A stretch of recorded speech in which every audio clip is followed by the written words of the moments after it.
Senhor, nós queremos te agradecer por esse período, por essa manhã, pelo encerramento dessa conversa que nós tivemos ao longo de 2 meses, falando a respeito de alguns pecados. Pedimos que o Senhor continue trabalhando na nossa vida, nos dê discernimento e que todas as coisas que vamos ouvir e comentar e refletir a respeito seja algo que venha de maneira prática na nossa vida. Queremos te agradecer por tudo, pela vida das que estão aqui, lá no culto, em nome de Jesus. Amém. Bom, gente, então, vocês viram como está bonito aqui? É só vir gente de fora, eles enfeitam aqui, né? É assim mesmo. Bom, hoje a gente encerra essa questão, essa proposta de falarmos sobre pecados capitais, tá? Desde o começo eu tenho assim me colocado para vocês que eu não entendo que sejam esses 7 pecados capitais, tá? A Bíblia fala muito mais a respeito disso. Se pegar Colossenses, pegar Efésios, pegar Romanos, em alguns outros livros onde tem bem a praticidade, fora o fato de ter livros com uma relação muito intensa a respeito de alguns outros pecados. A gente não tem só esses 7 pecados no caput, em cabeça, e que despenca de mais avaliações ou de mais definições sobre outros pecados. Eu acho que tem mais, mas a gente pegou isso como um exemplo, né? E um tema. Então a gente já falou sobre a luxúria, soberba, ira, gula, inveja. Vamos falar um pouco sobre preguiça e avareza. Muito bem. Bom, preguiça não é aquilo que a gente sente depois do almoço. Tá certo? Sabe aquele desejo intenso que você tem de tirar uma soneca depois que você, sem gula, né? Sem gula, come alguma coisa, você fala assim, puxa vida, né? O meu estômago agora está satisfeito, mas a minha mente precisa de um descanso. Isso não é preguiça, ou pelo menos não é essa a ideia de preguiça aqui do texto. Tá? E muito menos aquele quando você chega cansado na sua casa, que você quer ficar quietinho na sua TV ou no seu sofá, também não está dizendo isso. Bom, então vamos lá, vamos tentar entender o que é sobre preguiça. Essa preguiça, que se diz respeito aos 7 pecados capitais, ela está ligada com a indolência, tá? Que é a falta de disposição com relação a realizações de algo. É aquela morosidade, aquela pessoa que é morosa para fazer algumas coisas, demora para fazer algumas coisas. Está relacionada com a vadiagem, né? É aquela pessoa que o pessoal diz assim, pô, esse cara é vagabundo, ele não gosta de trabalhar. O ócio, a aversão ao trabalho, falta de esforço no trabalho. Aqui está relacionada essa preguiça. É aquela pessoa indolente, o vagabundo, o ocioso, ele não se esforça para trabalhar, para executar, para realizar. O Tim Challies, num livro Faça Mais e Melhor, ele diz uma coisa que a gente já sabe porque tem textos bíblicos que dizem isso a respeito. O fato simples é que você não é o centro da sua própria vida. Você não é a estrela do seu programa. Se você vive para si mesmo, para o seu próprio conforto, para a sua própria glória e sua própria fama, está ignorando o seu verdadeiro propósito. Deus criou você para a glória dele. Tá? Isso a gente vai encontrar em alguns textos bíblicos, mas nós temos que ter o entendimento de que a gente não é a azeitona da empada, a gente não é a cereja do bolo, a gente não é a estrela da nossa própria vida. Eu achei legal essa frase. Por quê? porque tem um propósito para nós, tem um propósito para todo ser humano. E para nós, como cristãos, tem um propósito também bem definido. E isso diz respeito à questão de trabalho. Como humanos criados à imagem de Deus e como cristãos salvos pela graça, nós temos um privilégio extraordinário. Temos a alegria e a responsabilidade de administrar nossos dons, talentos, tempo, energia, entusiasmo, pelo bem das pessoas, para a glória de Deus. Esse é o privilégio e esse é o seu propósito. Bom, eu deixei aqui, aqui está repetido, tá? Mas eu deixei ali dois links para vocês darem uma olhada. Inclusive o primeiro link está escrito pelo Paulinho. Está muito legal ali com relação à preguiça. E ele vai citar alguns antídotos contra a preguiça. O Paulinho Alves ali, missionário em Minas Gerais, tá? Deixa eu falar um negocinho aqui que eu achei muito interessante. Deixa eu falar sobre Fídias. Vocês conhecem Fídias? Já ouviram falar de Fídias? Fídias, escultor grego do século V antes de Cristo. Ele é famoso entre as suas obras, os Zeus no Olimpo e Atenas no Paternos, tá? É famoso. Essas obras não existem mais, mas são consideradas maravilhas do mundo antigo. O fato interessante de Fídias é o seguinte: ele se destacava por, nas suas esculturas, não somente ser zeloso e fazer bem feito à frente das estátuas, mas as costas também. E uma coisa que a gente pode encontrar em Fídias é o seguinte: as esculturas das costas e da frente permitiam uma representação mais completa da pessoa ou dos seus homenageados. Uma obra completa e bem feita. Alguns afirmam o seguinte, que Fídias, quando questionado sobre por que ele esculpia as costas, né, das suas estátuas, quando ninguém mais veria, a não ser só ele, porque às vezes as estátuas estavam encostadas em algumas coisas. Ele dizia assim, os deuses verão.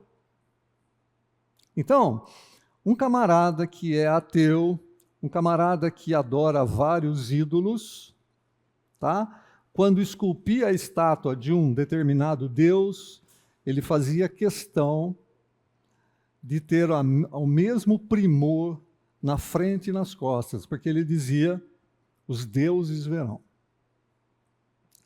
Parece que a questão de preguiça também está relacionada com essa ideia. Quando eu faço alguma coisa, eu preciso entender que Deus está vendo o que eu faço. O mínimo detalhe que eu faço em alguma coisa tem que ser bem feita, como se eu estivesse fazendo para Deus. Deus está vendo exatamente aquilo que eu faço. Tá? Eu não sei se você se encaixa nessa questão do preguiçoso, propriamente dito, porque na maioria dos que eu conheço aqui são trabalhadores, são pessoas que se empenham em fazer trabalhar e fazer um bom trabalho. Mas talvez o que pegue para nós é exatamente essa questão. Tudo que eu estou fazendo, eu estou fazendo porque Deus está vendo o que eu estou fazendo e eu estou fazendo para glorificar o nome dEle, nos pequenos detalhes. Vejam alguns problemas que nós temos enfrentado na sociedade. Bom, lei do menor esforço. Vocês já sabem o que é isso e já devem ter ouvido esse negócio, né? A lei do menor esforço. Eu fiz uma divisãozinha aqui interessante, pelo menos na minha mente interessante. Fazer o mínimo e bem feito. Veja só, a lei do menor esforço não está errado. Tá? Não está errado. A lei do menor esforço. O problema é a abrangência desse negócio. Vejam só, na minha área, por exemplo, em obra civil, por que é que você vai subir com 200 quilos de concreto, 300 quilos de concreto escada acima, se você pode fazer um sistema de roldana. Entenderam? Sabem o que é o sistema de roldana? Então você faz um monte de sisteminha de roldana, o esforço é muito melhor, o esforço é muito menor, o serviço vai ficar muito melhor executado. Eu estou colocando aqui 200, 300 quilos, mas você pode levar viga de concreto, viga de aço, em um sistema de roldana. Menor esforço, tá? Menor esforço, mínimo esforço, mas com o fim necessário. Ok? Então, essa lei do menor esforço não é totalmente errada. O problema é quando a gente faz o mínimo e mal feito. Não é fazer o mínimo bem feito, é fazer o mínimo mal feito. Vocês têm exemplo disso? Pessoas que fazem o mínimo necessário e fazendo o mínimo necessário ainda faz mal feito. Sabem disso? Contratamos um grupo de soldadores, porque o proprietário estava com uma necessidade, para fazer uma escada. Eu já estava fora dessa obra, e ele contratou para fazer uma escada de aço. Uma escada bonitinha, uma viga só subindo, outra viga descendo, né? E ela estava elevada. E chamaram 2 soldadores para fazer o serviço. Imagina uma escada feia que ficou. Tá? Imagina uma escada feia. Degraus ficaram desnivelados, tortos. Um degrau tinha 17 para subir, o outro tinha 21, o outro tinha 25. Tinha lugar que nem dava para você pôr o pé. A hora que eu fui verificar a obra, falei, cara, pelo amor de Deus, tem jeito de consertar? Tem. Desmonta tudo. Certo? Começa do zero, porque, rapaz, eu não sei o que vocês vieram fazer aqui. A gente veio soldar. Bom, mas você veio soldar um degrau? Simplesmente você veio colocar um degrau? Foi assim, o mínimo que fizeram foi a solda. Mal feito. Tem gente que faz isso, né? Tem gente que faz o mínimo e mal feito. Não tem outra alternativa a não ser você falar assim, cara, derruba tudo, faz tudo de novo. E esse é um grande problema. Outro problema é essa questão de fazer o mínimo. Só fazer o mínimo. As pessoas não querem dar um passinho a mais para fazer alguma coisa que seja mais eficaz, melhor, que fique mais bonito, que fique mais eficiente. A pessoa quer fazer o mínimo. Vou mostrar para vocês um artigo da revista Época Negócios, que é muito preocupante. Um novo fenômeno no ambiente de trabalho tem viralizado entre os perfis do TikTok nos Estados Unidos.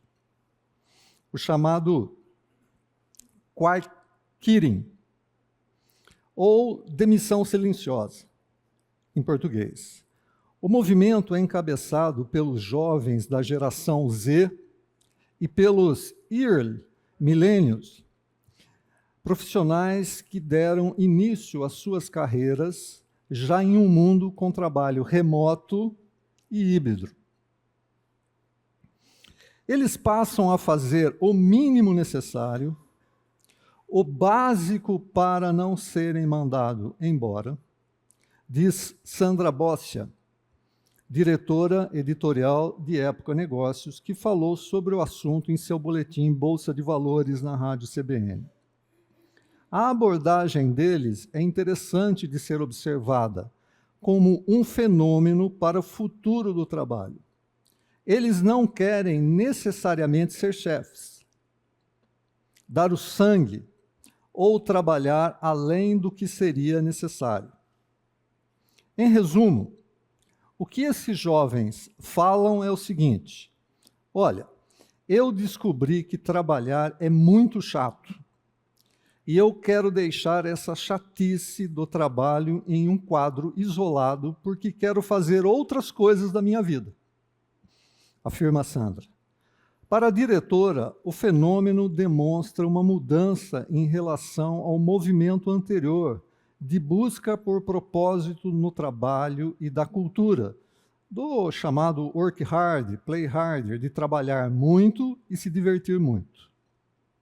Para as empresas americanas que precisam lidar com o novo comportamento, o quiet quitting, no entanto, tem representado um problema, principalmente em relação aos cargos de coordenação e liderança, que exigem profissionais engajados em suas funções.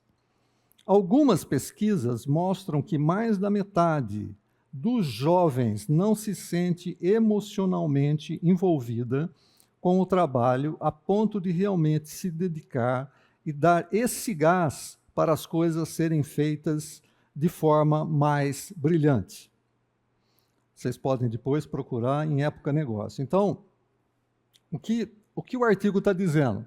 Tem um grupo de pessoas dessa geração Z que não só faz o mínimo necessário, como também coloca nas redes sociais que é isso que eles querem fazer.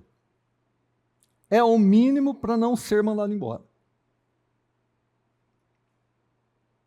Quem é da geração Z aqui? Levanta a mão. Geração Z? Mais, eu quero ver geração Z aqui. Isso aí. Isso aí. Nós estamos enfrentando um problema cultural interessante, tá? Eu não sei quantos de vocês têm empresa.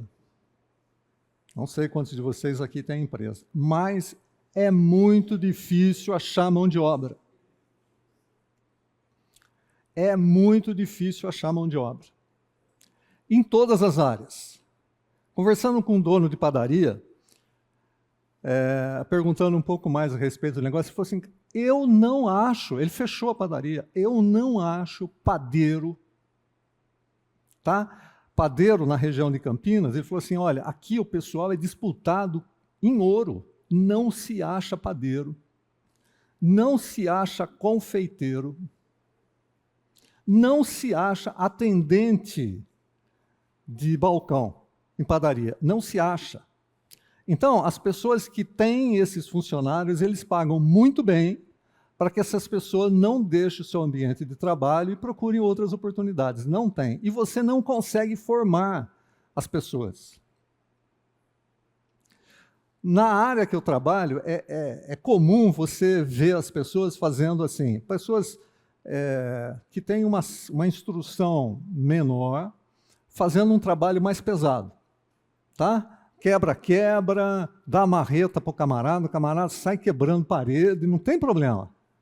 Mas se você fala assim para ele, cara, vem aqui, você quer aprender a sentar tijolo? Não quero aprender a sentar tijolo. Mas por que não? O negócio é quebrar.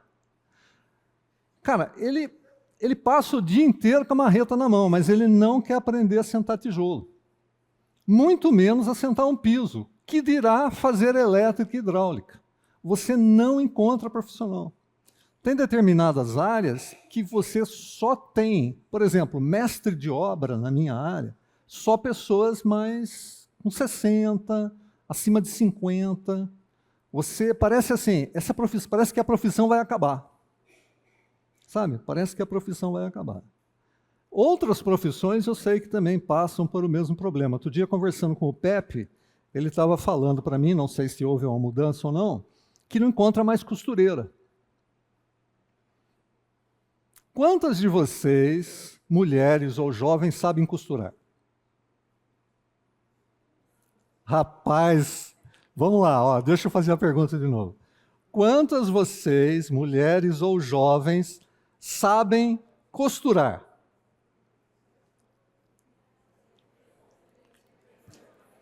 Olha o universo aqui, olha o universo. Sabe?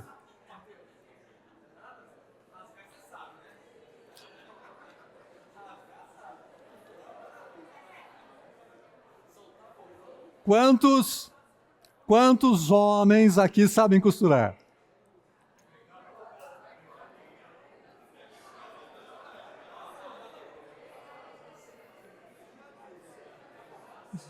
Então, veja só, nós estamos falando, olha só, nós estamos falando de um universo feminino aqui, reduzido, mas dentro do nosso grupo, que são poucas as mulheres e jovens que sabem costurar.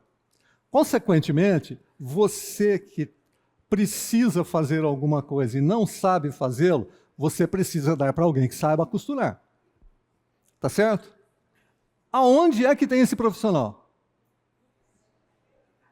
Cadê um profissional ou uma profissional que saiba costurar? Tá? Então, tem determinado... Eu lembro que o meu avô, e ele não era sapateiro, tá? Mas ele tinha na casa dele aquela... Eu não sei, eu não lembro mais o nome daquele negócio, que você punha sapato, punha preguinho, pregava, tinha o preguinho. Oi? Pé de ferro. Pé de ferro. Ele tinha o pé de ferro na casa dele. Ele consertava o seu sapato. Essa habilidade ou esse desejo de querer fazer alguma coisa diferente parece que tem se perdido ao longo do tempo. Tem determinadas profissões, como eu disse, parece que vão se extinguir. Por quê? Porque as pessoas estão dando mais valor para um mundo tecnológico, e aqui tudo bem a tecnologia, tá? Tudo bem, porém, as pessoas estão preferindo viver num ambiente um pouco mais tecnológico e deixando algumas profissões que são básicas, sei lá, para quem, né? Porque não tem. Então, as pessoas estão preferindo serem influencers. Tá? A profissão da moda é ser influenciador digital. Por quê? Porque eles acham que, sendo influenciador digital, vai ganhar muito mais dinheiro do que você aprender a colocar piso. Tá? Você aprender a colocar piso. Sabe quanto ganha um bom colocador de piso? Quanto? R$120 o metro quadrado. Um bom colocador de piso cobra hoje 120, e alguns cobram mais caro, R$120 o metro quadrado. Então, vamos fazer uma conta simples.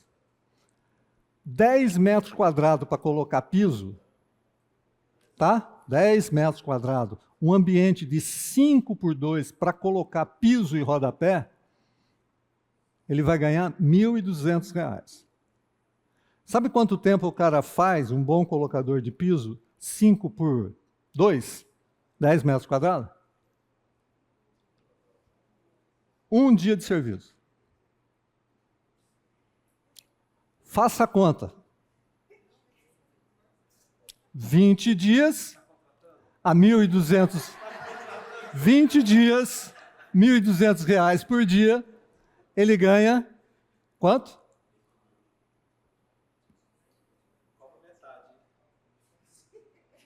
Você não encontra bons colocadores.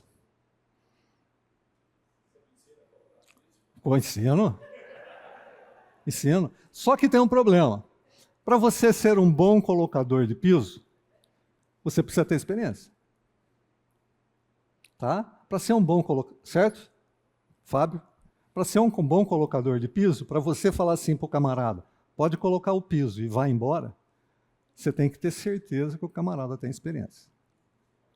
Tá? Ele vai entender de nivelamento, ele vai saber como que está o contrapiso, ele vai saber se vai ter que... Eu estou falando da minha área, vocês apliquem isso para a área que vocês quiserem.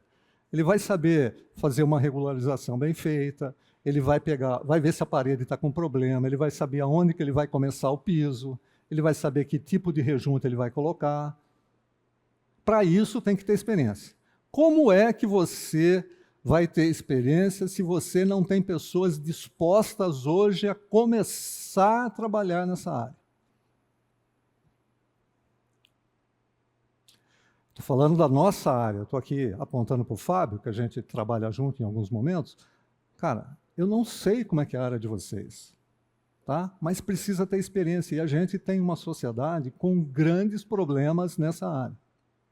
Um dos problemas que eu tenho conversado com as pessoas é assim, por que é que você não tem conseguido contratar trabalho? Ele falou assim, eu até consigo contratar trabalhadoras. Eu estou falando aqui a respeito do camarada que tinha padaria. Eu até consigo. Só que ela trabalha um tempo e depois fala assim, cara, eu estou saindo e vou continuar com a minha Bolsa Família. Nós temos algumas coisas acontecendo na sociedade que são problemáticas, que são perigosas. Tá? Então, olha, nós estamos falando, esse artigo que eu li para vocês aqui está relacionado com os Estados Unidos. Aqui é diferente, né? Aqui é bem diferente. Tá? Aqui, vocês já ouviram a frase, treinar para quê? Se eu já sei o que fazer? A famosa frase do Romário, né? Treinar, se tinha uma coisa que o Romário não gostava de fazer, era treinar. O problema é que ele ia no campo e fazia gol, né? E aí, treinar para quê se eu já sei o que fazer? Certo? Isso também está relacionado com a área de preguiça. Por que é que eu preciso treinar para tocar?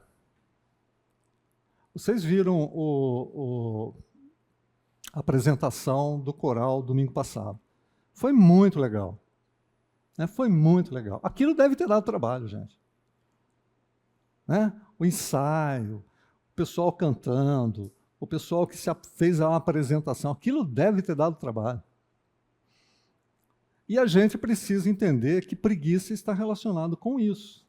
Eu não me esforço para fazer o melhor. Né?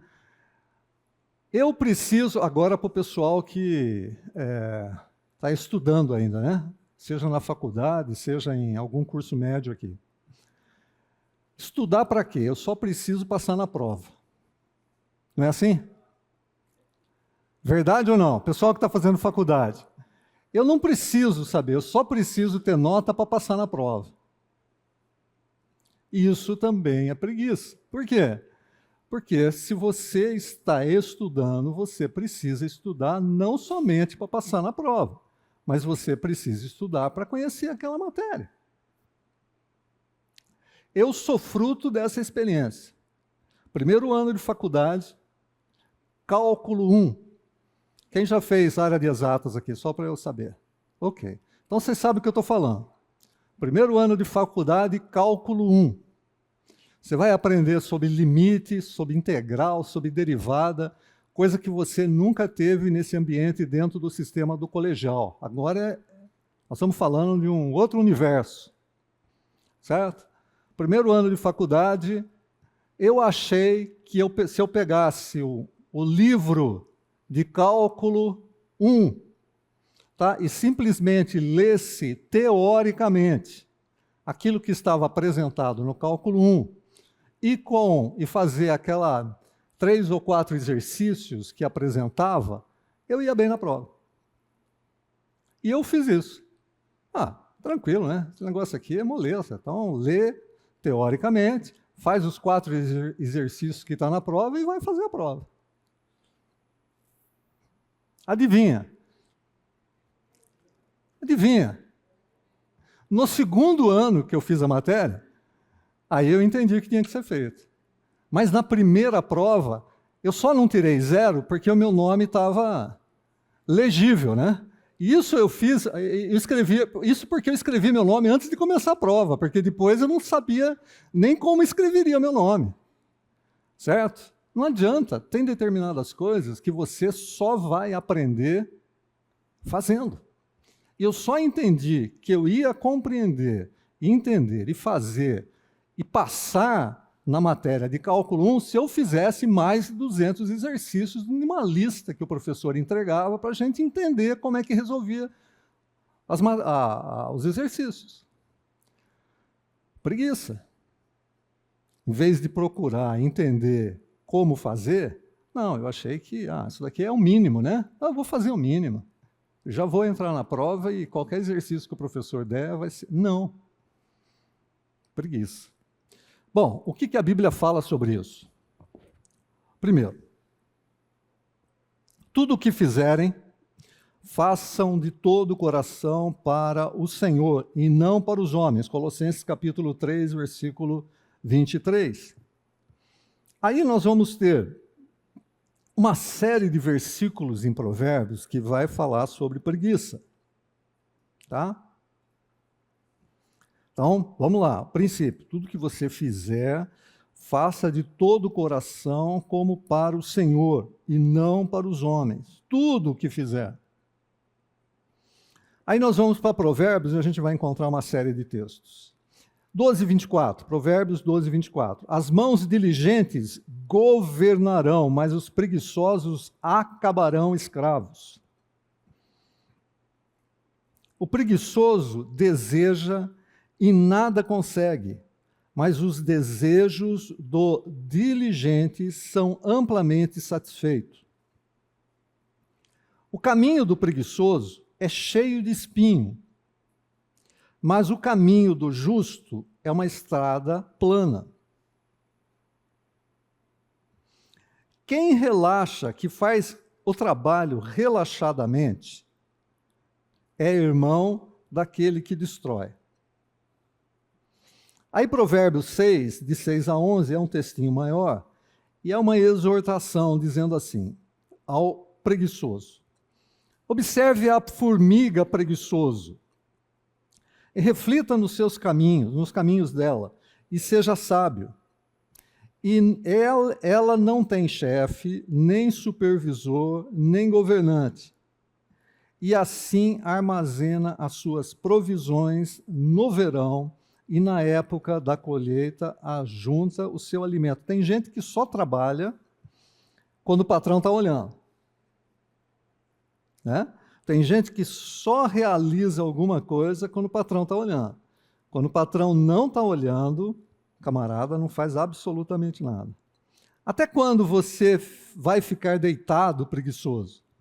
Quando se levantará do seu sono, tirando uma soneca, cochilando um pouco, aqui é tudo bem, né? Cruzando um pouco os braços para descansar. O problema é que o preguiçoso ele não faz isso de maneira pontual, ele faz isso de forma constante. O preguiçoso é assim. A sua pobreza o surpreenderá como um assaltante, e a sua necessidade lhe virá como um homem armado. Outro texto. O preguiçoso diz, e aqui é legal, né? Lá está um leão no caminho, um leão feroz rugindo nas ruas. E algum outro texto diz assim, tem um leão lá fora, não dá para eu sair, né? Essa é a ideia do preguiçoso. O preguiçoso, ele coloca obstáculos para realizar alguma coisa. Então ele diz assim, lá fora tem um leão, eu tenho que continuar aqui dentro da minha casa. Como a porta gira em suas dobradiças, assim é o preguiçoso se revira em sua cama. Você já viu porta virar em dobradiça? Né? O preguiçoso vira de um lado para o outro, e às vezes a porta está meio enferrujada, está precisando de óleo, então ela faz aquele barulho, né? Isso é o preguiçoso. O preguiçoso coloca a mão no prato, mas acha difícil demais levá-la de volta à boca. O preguiçoso considera-se mais sábio do que 7 homens que respondem com bom senso.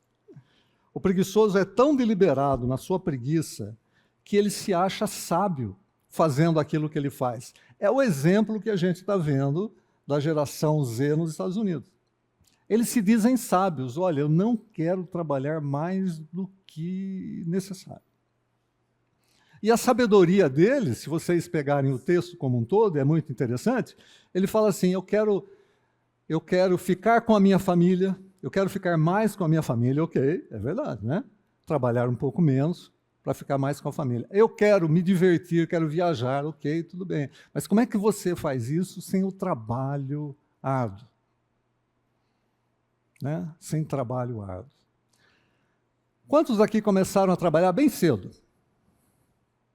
Olha aí. Vamos lá. Eu comecei a trabalhar com 15 anos de idade. Com 11? 13? 11 com... Olha, isso daí é trabalho escravo. 11 anos já é trabalho escravo. Então, 11, 15... Rapaz, eu estava achando que eu era. Mas aqui, menor que 15, menor que 11. Rapaz, quantos anos aí? 10 anos já estavam trabalhando? Já ajudava em casa. 10 anos? Rapaz, hoje em dia você não pode mais fazer isso, cara. Certo? Da cadeia. Office, Vlad, olha lá, entra com processo. Entra com processo na igreja aí, ó. Manda o oficial de justiça falar com o Vlad. Gente, hoje você não pode mais fazer isso. Tem uma lei que proíbe você empregar menores. Tá certo, tem alguns trabalhos de risco que você precisa ser cuidadoso. Mas, gente, não é assim. Né? Nós estamos vivendo num mundo um pouco complicado.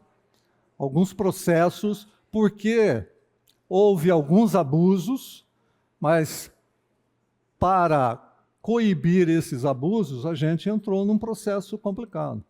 Então a molecada, os jovens, o adolescente, ficam na rua, ficam à mercê da sua própria sorte, em vez de trabalharem.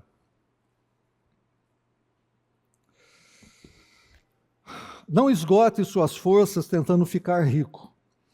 Tenha bom senso. As riquezas desaparecem assim que você as contempla. Elas criam asas e voam como águias pelo céu. O problema aqui é o seguinte: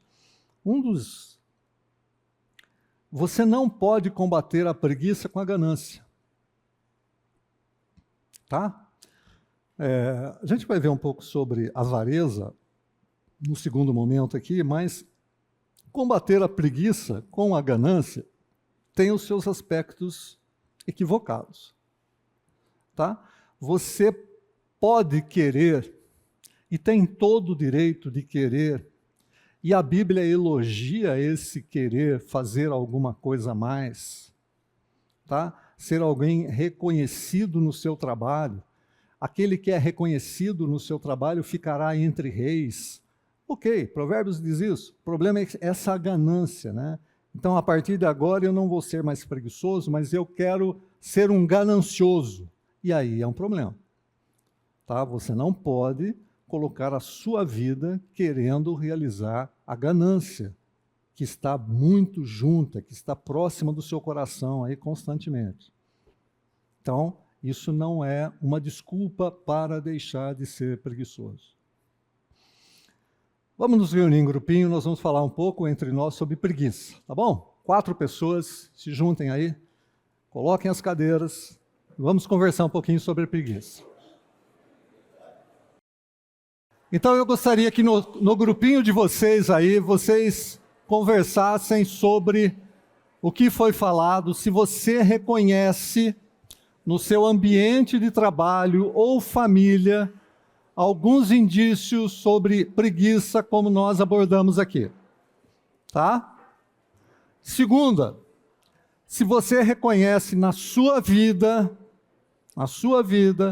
está existindo algum indício de preguiça, como também foi abordado aqui. Tá bom? Vamos lá. Só um tempinho, depois eu chamo de volta.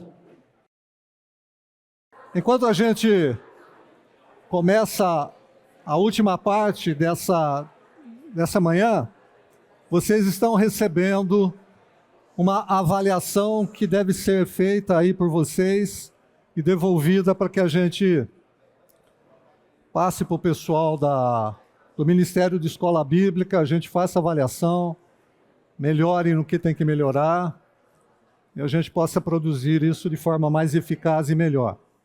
Enquanto isso está sendo passado para vocês, enquanto está sendo passado, eu gostaria que a gente começasse a falar do último pecado capital, tá? Que é a avareza. Isso também está ligado com a ganância. Então vamos lá, vamos tentar definir o que é isso.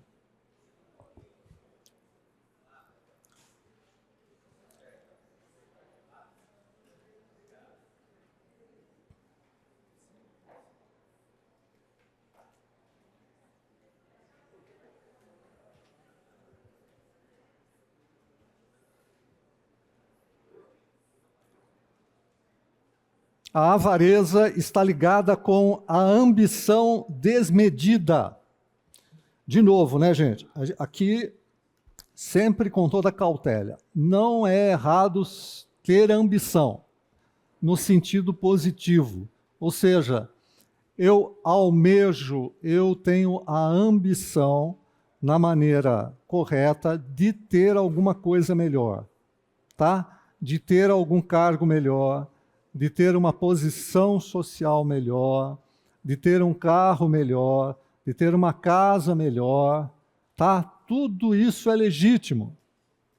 Tudo isso é legítimo. O grande problema é quando essa ambição é desmedida e eu vivo em função dessa ambição, tá? Alguns definem isso como a avareza como sendo uma avidez por lucro, por bens, por riqueza e poder. Então, muitas vezes, me parece que dentro do contexto bíblico nós vamos encontrar bem ligado com a riqueza. Porém, a avareza também está ligada com esse desejo incontrolável, desmedido de lucro. A pessoa quer ter mais, aí está ligado com riqueza. Bens também está ligado com riqueza. Poder, né? Poder é um negócio complicado. A pessoa tem desejo de ter poder. A pessoa se mantém em determinadas posições porque ela precisa continuar no poder. E alguns autores entendem que isso também está ligado com a avareza. A vontade de possuir. A vontade de possuir qualquer coisa também está ligado com a avareza. É esse desejo descontrolado de ter, de possuir, de querer, também está ligado com a avareza. Aqui tem alguns personagens conhecidos, né? Nós temos o Ebenezer Scrooge, do conto do Charles Dickens. Nós temos o Gastão, do Chico Anísio Show. Tem o Tio Patinhas. Todos esses são personagens avarentos, gananciosos, tá? Que vivem a sua vida em função de ganhar, de ter mais, de possuir mais. O que as Escrituras falam a respeito? Bom, o primeiro texto que eu gostaria de ler com vocês é o seguinte. Colossenses capítulo 3, versículos de 5 a 7. Assim façam morrer tudo o que pertence à natureza terrena de vocês: imoralidade sexual, impureza, paixão, desejos maus e a ganância, tá? Esse desejo descontrolado, que é idolatria. É por causa dessas coisas que vem a ira de Deus sobre os que vivem na desobediência, as quais vocês praticaram no passado, quando costumavam viver nelas. Paulo vai dizer claramente que ganância está ligada com idolatria. Ou seja, a ganância passa a ser um Deus, você vai colocar um Deus que você vai adorar, que você vai dedicar o seu tempo, os seus esforços, a sua inteligência em função de ter mais, de querer mais, de ganhar mais. Você vai tirar Deus do centro. E quando você tira Deus do centro e coloca outra coisa, você está fazendo uma idolatria. E é interessante que a ganância Paulo chama de idolatria. Tá? Os outros ele não chama de idolatria. Parece que tem um componente especial nessa ganância, nessa questão de ter o dinheiro, nessa questão de lucro ávido, que constrói dentro de você, dentro de mim, dentro das pessoas, um Deus. Você vive em função a Ele. Você vive para Ele. Você o adora. Engraçado isso, né? Parece que mexe com a gente dentro da gente de uma maneira tão especial que a gente passa a ter uma adoração por essa maneira de vida, por esses recursos que a gente quer, por essa avidez descontrolada de ter. Tá? Eu gostaria de pegar 2 textos, se der tempo. Um está lá em Lucas capítulo 12. Gostaria que vocês abrissem o texto comigo, porque não está projetado. Lucas capítulo 12.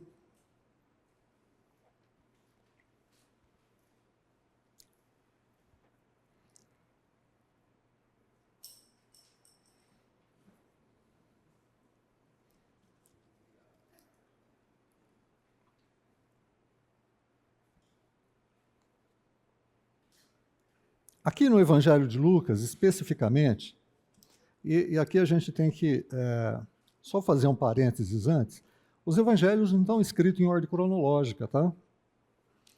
O evangelho não está escrito em ordem cronológica. Ele está escrito em função do foco. Ele está escrito em função do tema. E Lucas, quando está escrevendo aqui, e a gente vê no capítulo 12, tem um tema, tem uma perícope, tem um começo, meio e fim. Está dentro desse contexto é que vai ser apresentada a questão da ganância. Então, como é que começa o capítulo 12? Vejam só. Nesse meio tempo, tendo se juntado uma multidão... Vocês estão comigo? Lucas capítulo 12, ok? Ao ponto de se atropelarem umas às outras, Jesus começou a falar primeiramente aos seus discípulos, dizendo: tenham cuidado com o fermento dos fariseus, que é a hipocrisia. Jesus está reunido e falando para eles: olha, nós temos um problema que cresce, certo? O fermento é aquilo que faz a massa crescer. E o que faz a massa crescer, que vocês podem ver claramente, é a hipocrisia dos fariseus.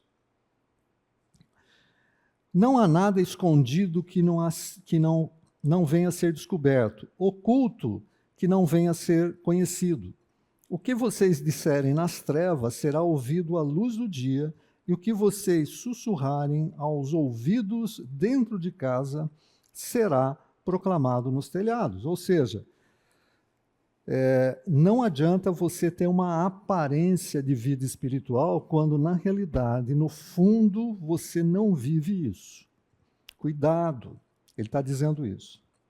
Eu vou dar um pulo e nós vamos para versículo 11. Quando vocês forem levados, tudo isso faz parte de um discurso. Quando vocês forem levados às sinagogas e diante dos governadores, das autoridades, não se preocupem com a forma pela qual se defenderão ou com o que dirão, pois naquela hora o Espírito Santo lhes ensinará o que deveis dizer. Então ele está dando um discurso, e aí no versículo 13 tem uma coisa interessante. O discurso parece assim, na realidade o discurso está falando de uma espiritualidade, como você deve viver, afastado da hipocrisia dos fariseus, e quando você for questionado, você vai responder da maneira certa, e aí parece que entra alguém no processo, e Lucas faz questão de colocar tudo isso dentro de um texto. Alguém da multidão, estava falando com a multidão, alguém que estava ouvindo aquilo tudo que Jesus está falando, alguém aparece no meio da multidão e diz assim: mestre, dize a meu irmão que divida a herança comigo. Jesus está falando de uma coisa e aparece um camarada no meio da multidão e aborda Jesus para que ele seja uma pessoa que divida a herança.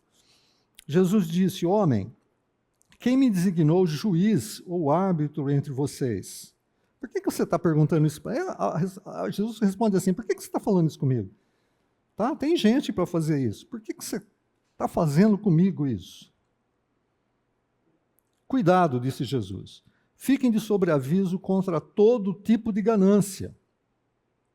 A vida de um homem não consiste na quantidade de bens que ele possui. Então lhes contou essa parábola. A terra de certo homem rico produziu muito. Ele pensou consigo mesmo: o que eu vou fazer? quando não tenho onde armazenar a minha colheita. Então disse: já sei o que eu vou fazer. Vou derrubar os meus celeiros e construir outros maiores, e ali guardarei toda a minha safra e todos os meus bens, e direi a mim mesmo: você tem grande quantidade de bens armazenado para muitos anos. Descanse, coma, beba e alegre-se. Contudo, Deus lhe disse: insensatos, essa mesma noite a sua vida lhe será exigida. Então, quem ficará com o que você preparou? Assim acontece com quem guarda para si riquezas, mas não é rico para com Deus. O fato do rapaz pedir para que Jesus intercedesse e fizesse a divisão da herança, o texto não fala exatamente como era essa herança, e aqui não tem a questão de tentar entender, mas a questão de estar dentro de um contexto. E Jesus percebe que aquilo que o rapaz estava fazendo era ganancioso, tanto é que ele leva o discurso nesse sentido. E a parábola que ele conta é interessante, porque alguém produziu muito e precisou fazer o quê? Construir novos silos. O que tem de errado nisso?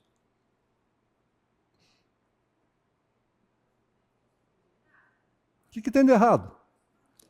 A sua terra produziu muito, certo? E você não tem onde guardar. O que você tem que fazer? Deixar apodrecer? Não. Você tem que ser um administrador atento e construir novos silos. Até aqui está tudo bem. Aonde que está o problema, então, com esse camarada?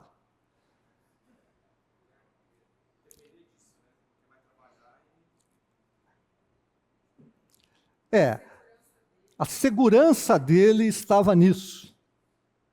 Tá? Quando ele diz assim: olha, eu vou ter bens para muitos anos, eu vou descansar e vou me alegrar agora. Jesus percebe e fala intencionalmente que a segurança está nessa questão. Você está sendo ganancioso. O que tem de ver ganância com essa questão de estar seguro naquilo que produziu com muita grandeza ou com muita intensidade?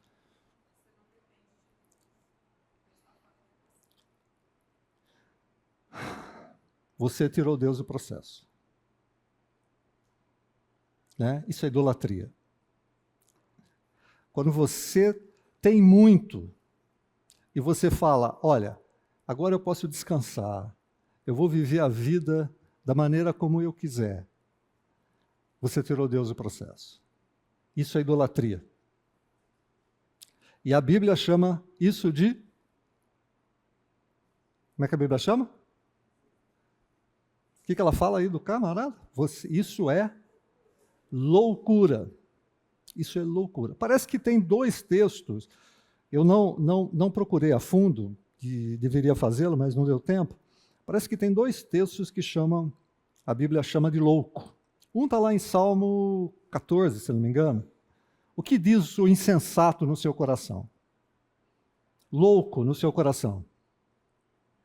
Não a Deus. Não a Deus.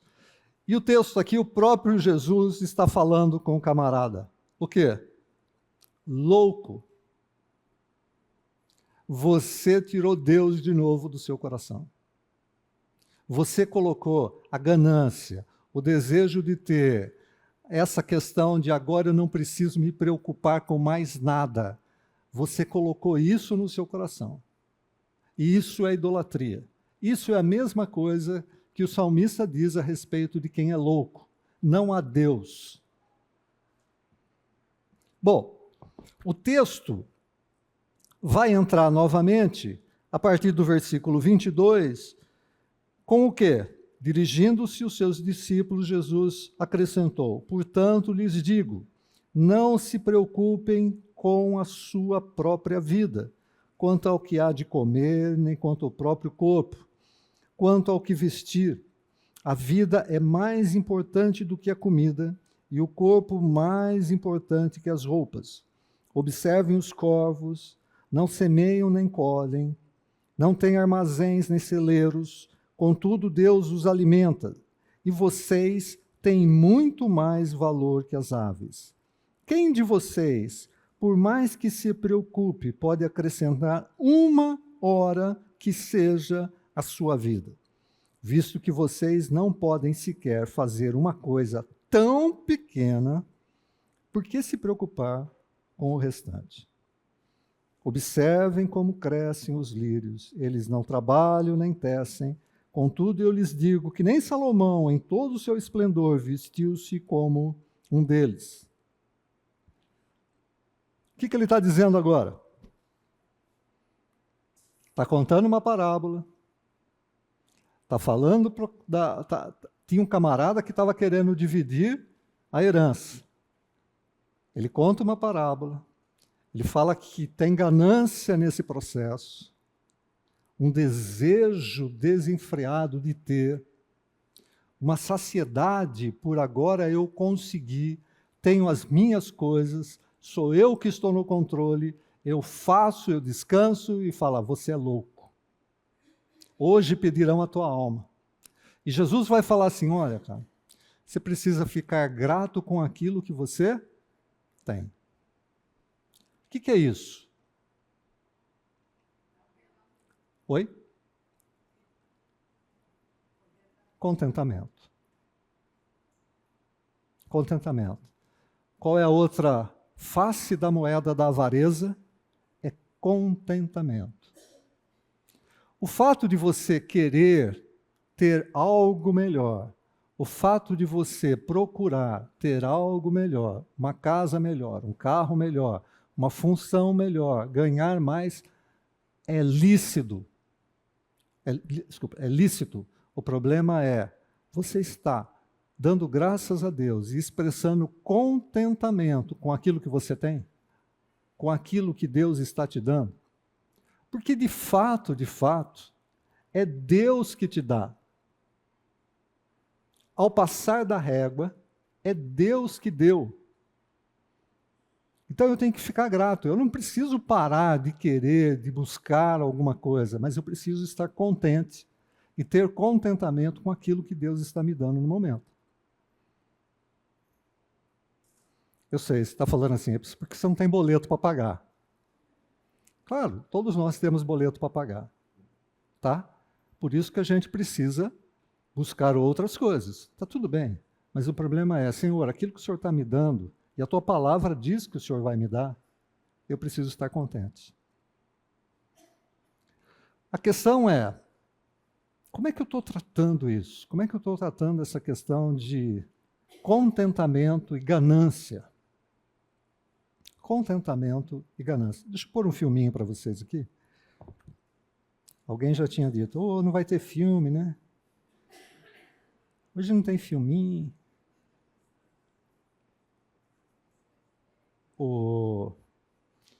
Me ajuda aqui.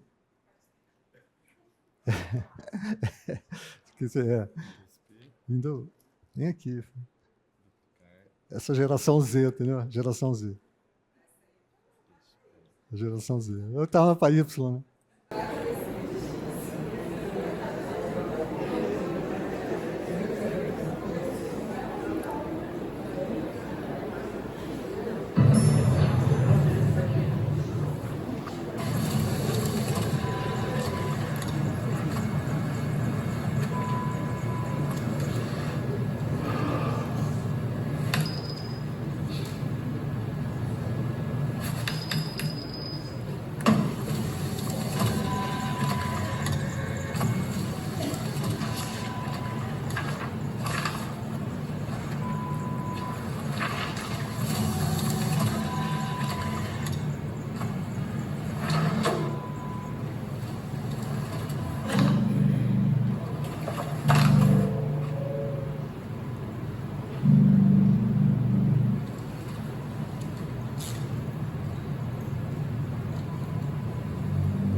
Pois é, né? Obrigado. Precisa voltar. Obrigado. Isso é ganância, né? Quer um pouco mais. Não está satisfeito. Só tirar o som.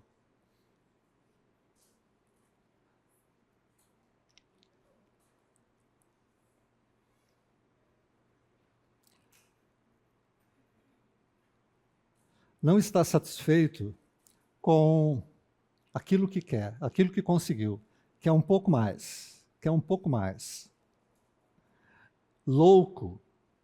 Louco. Hoje pedirão a sua vida. O que é que você vai conseguir com isso? Precisamos ter o nosso coração no lugar certo. Não podemos deixar que esse desejo, essa ganância, essa avareza fique no nosso coração a ponto de sermos pessoas idólatras. Tá? Um outro texto não vai dar para a gente continuar. Vocês podem pegar em 1 Timóteo, capítulo 6, tá? E lerem a respeito dessa questão, sobre avareza. Tá bom? Gente, vamos encerrar. Vamos orar. A gente conversou um pouquinho a respeito desses pecados. Eu gostaria agora que nós orássemos em duplas, pedíssemos que Deus estivesse fortalecendo o nosso coração, a nossa mente, estivesse dando uma disposição de nós não entrarmos em situações que pudessem comprometer a nossa caminhada com Deus, o nosso testemunho a respeito de Deus quando nós estamos falando a respeito de pecado. Tá? Vamos colocar isso diante de Deus. Vamos orar em duplas e depois a gente pode encerrar a aula.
Senhor, nós queremos te agradecer por esse período que estivemos juntos, falando a respeito de pecados, compartilhando algumas coisas uns com os outros. Te agradecemos, ó Pai, e pedimos que o Senhor fortaleça e nos dê capacitação para entendermos e aplicarmos a Tua palavra, para que nós possamos honrar e glorificar o Teu nome.